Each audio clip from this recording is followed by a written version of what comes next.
তো নমস্কাৰ এবাৰ এষ্ট্ৰ আৰ এইচ চলে আপোনাক সকলোৰে নমস্কাৰ। এবাৰ এষ্ট্ৰ আৰ এইচ চলে পুনৰ এবাৰ সকলোৰে স্বাগতম।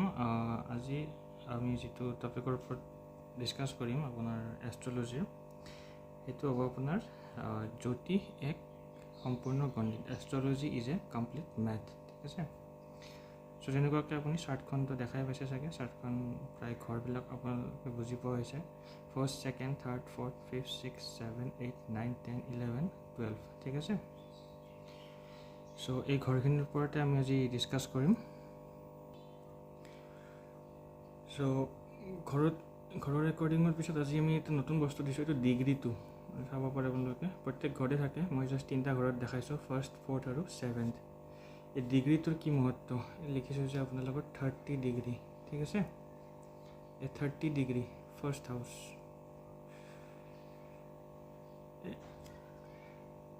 আমি যে কুষ্টি চালে বা তেনেকুৱাকৈ কুণ্ডলী যিকোনো এজন ব্যক্তিৰ আমি কুষ্টিখন চালে গ্ৰহৰ আমি বলাবল। ঠিক আছে। গ্ৰহৰ বল আমি জানো। এইকেইটা ঘৰ, এখন আমাৰ যিখন আকাশমণ্ডলৰ যিখন আমাৰ চাৰ্ট, আপোনালোকৰ ঘৰ প্ৰথম ঘৰৰ পৰা দ্বাদশ ঘৰলৈ, যিখন তাক আমি বহীৰ পাতত অংকন কৰি কিনে বুজিবলৈ চেষ্টা কৰিছোঁ জাষ্ট। তো এনেকুৱা ঘৰত আপোনালোকৰ গ্ৰহবিলাক উপস্থাপন হৈ থাকে। ছাপ'জ মংগল, বুধ, শুক্ৰ, বৃহস্পতি, এনেকুৱা কেতিয়াবা 3-4টা গ্ৰহ এটা ঘৰতে থাকি যায়। চ' সেইটো হিচাপত গ্ৰহৰ বলাবল আপোনালোকৰ 0 ডিগ্ৰীৰ পৰা 30 ডিগ্ৰীলৈ থাকে। ঠিক আছে।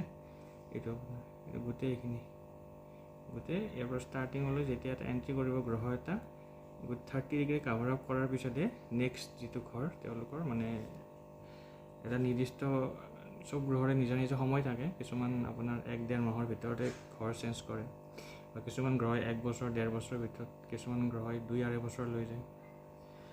সেইটো হিচাপত ভিন্ন গ্ৰহৰ ঘৰ চেঞ্জ কৰাৰ পৰিধিও বেলেগ বেলেগ।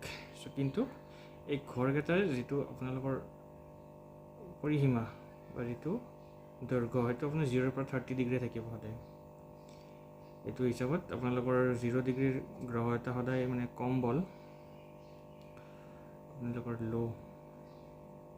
ল'ত মনা যাব। ঠিক তেনেদৰে 30 ডিগ্ৰী হেৰিটো আপোনাৰ নিয়ম অনুযায়ী ল'তে মনা যাব। মাজত যোনটো থাকিব আপোনালোকৰ 15 ডিগ্ৰীটো আপোনাৰ হাইত মনা যাব, হায়েষ্ট। সেইটো হিচাপত আপোনালোকক জাষ্ট বেছিকখিনি কৈ দিব বিচাৰিছোঁ। গ্ৰহৰ আপোনালোকৰ ডিগ্ৰী অনুযায়ী বলাবল বা তেনেকুৱা সেইখিনি আপোনাৰ ঘৰৰ ভিত্তিত আপোনালোকৰ হেৰি কৰে, তেওঁলোক পৰিভ্ৰমণ কৰে এটা ঘৰৰ পিছত আন এটা ঘৰ, এই 12টা ঘৰৰ ভিতৰত সময় অনুযায়ী। চ' 0 ডিগ্ৰী আপোনালোকৰ ৰাশি থাকে, আৰু ৰাশিটো আপোনালোকে জানে মেষ ৰাশিৰ পৰা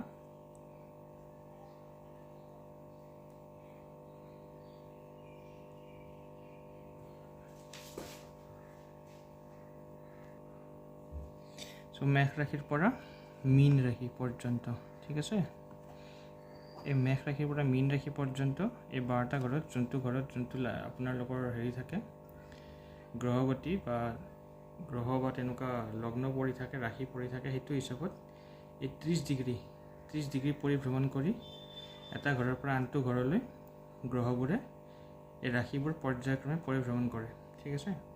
তাৰে ভিতৰত আপোনালোকৰ মেষ, বৃষ, আপোনালোকৰ মিথুন, কৰ্কট, সিংহ, কন্যা, তুলা, বৃশ্চিক, ধনু, মকৰ, কুম্ভ আৰু মীন। ঠিক আছে। এই 12টা ৰাশিৰ আপোনালোকৰ বৈশিষ্ট্য ভেদে কিছুমান গ্ৰহ 0 ডিগ্ৰীত আপোনাৰ বাল্য অৱস্থাত ধৰা যাব, বাল্য। ঠিক আছে। কিছুমান গ্ৰহ 30 ডিগ্ৰীত বাল্য অৱস্থাত ধৰা যাব।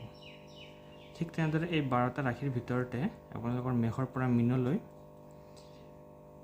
এই আপোনালোকৰ 0 ডিগ্ৰীত 30 ডিগ্ৰীত কিছুমান গ্ৰহ বৃদ্ধ অৱস্থাত মনা যাব। ঠিক আছে। ঠিক তেনেদৰে এই ৰাশিকেইটাৰ ভিতৰতে 6টা বা 5টা তেনেকুৱা হিচাপত, 12টা ৰাশি আছে তো 6টা বিভক্ত কৰা হ'ব। কিছুমান ৰাশি এই 30 ডিগ্ৰীত বৃদ্ধ অৱস্থাত মনা যাব। ঠিক আছে। সেইটো হিচাপত গ্ৰহবিলাকৰ বৃদ্ধাৱস্থা বা বাল্যাৱস্থা আমি উলিয়াব পাৰোঁ। এইটো বিষয়ত আৰু ডিপ যাব লাগিব বাৰু, এইটো অলপমান টপিকটো টাফ আছে। তথাপিও আপোনালোকক যিমান পাৰোঁ থুলমূলকৈ যে যিকোনো এটা ঘৰ 0 পৰা 30 ডিগ্ৰী অৱধি গ্ৰহ এটা ধৰক দ্বাদশ ঘৰত পৰিভ্ৰমণ কৰি আছে, নিজৰ পৰিভ্ৰমণকাল সম্পন্ন কৰি ইয়াতে এণ্ট্ৰি কৰি প্ৰথম ঘৰত আপোনাৰ এতিয়া যেতিয়া এণ্ট্ৰি কৰিব প্ৰথম 0 ডিগ্ৰীৰ পৰা যাই 1 2 3 4 30 ডিগ্ৰী কমপ্লিট কৰাৰ পিছতে এইটো ঘৰত এণ্ট্ৰি কৰিব। ঠিক আছে, চ' সেইটো হিচাপত আপোনালোকে থুলমূল ধাৰণা এটা ল'লে হ'ল বৰ্তমানলৈ আৰম্ভণি যিহেতু, পিছলৈ আৰু এইটো ডিপ যাব লাগিব, মানে গভীৰভাৱে অধ্যয়ন কৰিলে আৰু ভালকৈ বুজি পোৱা যাব। চ' ঠিক আছে বাৰু, আজিলৈ জাষ্ট থুলমূল ধাৰণা এটা গ্ৰহগতিৰ বৃদ্ধাৱস্থা, বাল্যাৱস্থা, ডিগ্ৰী, প্ৰত্যেকটা ঘৰত 30 ডিগ্ৰী, এটা ঘৰৰ পৰা আন এটা 30 ডিগ্ৰী পৰিভ্ৰমণ কৰা এটা ঘৰলৈ গ্ৰহবোৰে গতি কৰে, সেইটো হিচাপত আপোনালোকক থুলমূল ধাৰণাত দিবলৈ চেষ্টা কৰিলোঁ।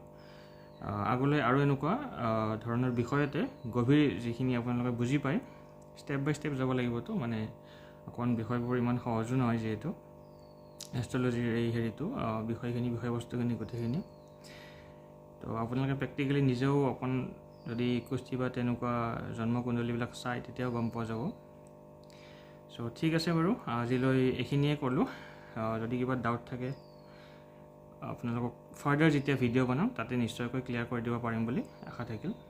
ভিডিঅ'টো ভাল লাগিলে ছাবস্ক্ৰাইব কৰি দিব, লাইক কৰি দিব অকণমান, তেতিয়া মই অকণমান উৎসাহিত হ'ব পাৰোঁ ফাৰ্ডাৰ আপোনালোকক ভিডিঅ' দি কিনে জ্যোতিষৰ যিটো মানে অধ্যয়ন বা যিটো আপোনালোকৰ প্ৰয়োজনীয়তা আমাৰ দৈনন্দিন জীৱনত বা যিটো ইয়াৰ ফেক্ট যে প্ৰত্যেকটা আমাৰ জীৱনৰ প্ৰত্যেকটা ষ্টেপতে বা প্ৰত্যেকটা দিশতে জ্যোতিষৰ যে প্ৰভাৱ আছে, গ্ৰহগতিৰ প্ৰভাৱ আছে, ভাল বেয়া যিয়ে নহওক, তাৰ আপোনালোকৰ ব্যক্তি বিশেষে বেলেগ বেলেগ হ'ব। তো সেইটো হিচাপত আপোনালোকক থুলমূল ধাৰণা এটা দিয়াৰ চেষ্টা মই অব্যাহত ৰাখিছোঁ। ভিডিঅ'টো ভাল লাগিলে ছাবস্ক্ৰাইব কৰি দিব, লাইক কৰি দিব। তো ঠিক আছে বাৰু আজিলৈ ঠিক আছে, ধন্যবাদ।